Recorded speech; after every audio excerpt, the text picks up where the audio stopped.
Rated M for mature. I remember when I was a kid, and every kid loves dinosaurs, and you would always be like, oh, I love a velociraptor, I love a brontosaurus, right?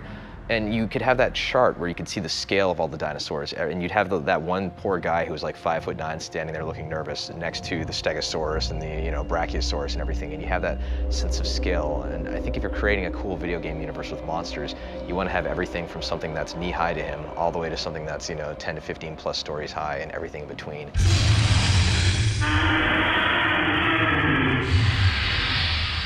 The initial backstory for the locusts was that they were these creatures that came in the night, ghost-like creatures, skeleton, and they would steal children. There's a myth and a legend in the world of Sarah that would scare their children, that creatures come at night, or the boogeyman will get you at night, he'll take the child away if he's not good. Well, over the history of the planet, that's been happening. They've been taking children and stuff, and so what was a real event has become that sort of mythos of legend of, oh, the boogeyman's going to get you. In Gears 2, we're going underground, and it was an opportunity to bring in some of these newer baddies, right? One of the key changes that we have this time around, which actually affected how we balance the game, is the fact that the locusts have a lot more hit reactions. So when the player shoots a few bullets into a locust chest, the locust will actually react in a believable fashion and stumble. And when you have a big boomer coming at you with a butcher knife and he's running at you, and you shoot him and he ducks his head and puts his shoulder into it, and you're shooting into his arm, and he's still trying to running against that fire hose, it feels really strong.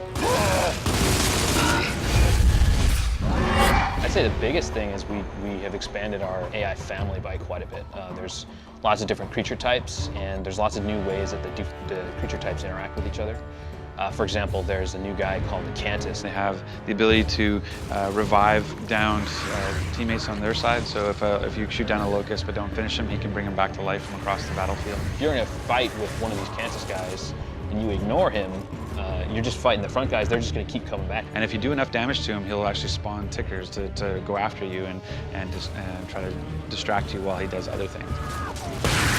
I love the tickers. The tickers